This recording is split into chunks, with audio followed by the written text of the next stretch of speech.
I just finished watching a pretty good movie. It was called Sister Act 2.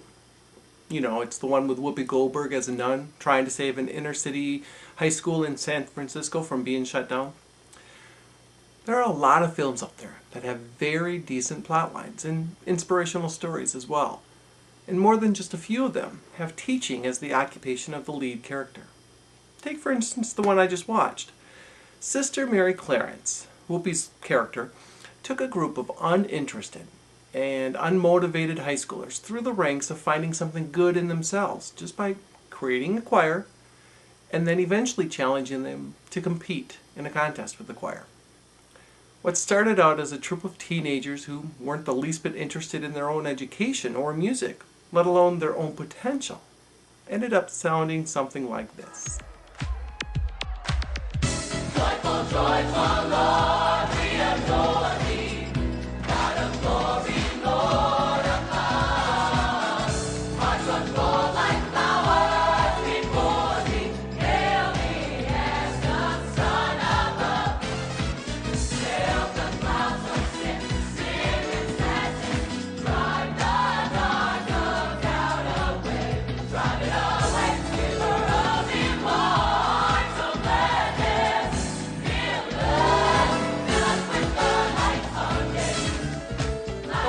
I know it's a movie and they were all actors and such, but did you see and hear how all those students got into their singing and their dancing?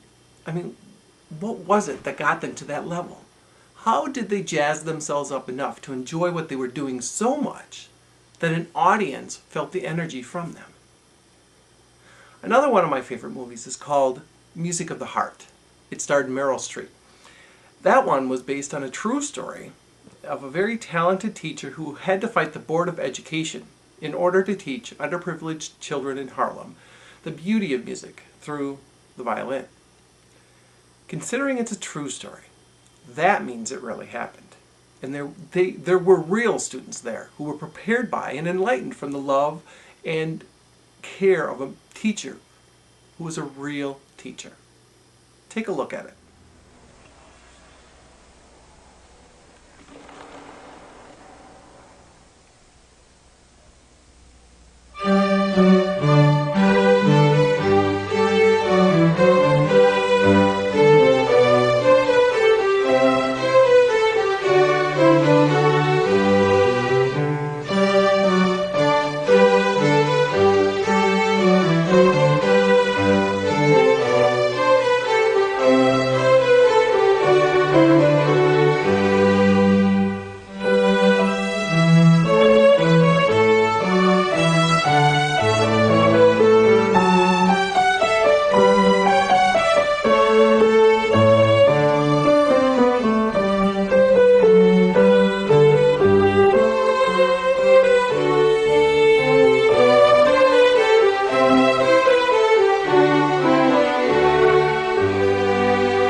In the mid-90s, Michelle Pfeiffer made a movie called Dangerous Minds. This one was also based on a true story, and it's about an ex-Marine who was hired as a teacher in another inner-city high school, and she was trying to make good with her students. They're rough. They were extremely hard on her, and they were about as challenging as a class of high schoolers can get. Watch this and see what I mean. We don't have no choices. Well, if you all feel that strongly about it, leave the room. What? Hey, listen. Nobody's forcing you to be here. You have a choice. You can stay, or you can leave. Lady, why are you playing this game? We don't have a choice. You don't have a choice. You don't have a choice on whether or not you're here? No. If we leave, we don't get to graduate. If we stay, we got to put up with you. Well, that's a choice, isn't it? You have a choice. You either don't graduate, or you have to put up with me. It may not be a choice you like, but it is a choice. Man, you don't understand nothing. I mean, you don't come from where we live. You're not bused here. Do you have a choice to get on that bus? Man, you come and live in my neighborhood for 1 week, and then you tell me if you got a choice. But there are a lot of people who live in your neighborhood who choose not to get on that bus. What do they choose to do? They choose to go out and sell drugs. They choose to go out and kill people. They choose to do a lot of other things. But they choose not to get on that bus. The people who choose to get on that bus, which are you, are the people who are saying, I will not carry myself down to die. When I go to my grave, my head will be high. That is a choice. There are no victims in this classroom.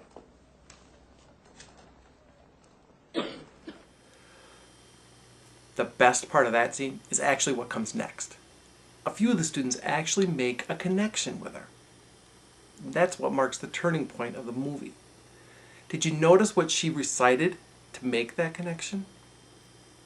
They were lyrics from a song written by Bob Dylan. Pretty awesome, huh? Now once again, music made its way into someone's lives and it taught them something that they may not have known otherwise. So why am I telling you all about these films? Is there a point to all of my babbling? Well, of course there is. There's always a point for Ron. There's some pretty awesome ways to use both movies and music, as well as movies involving music, to enhance your classes.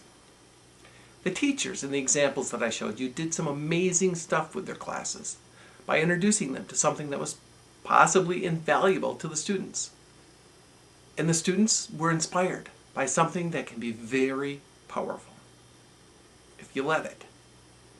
So show these inspirational movies to your classes.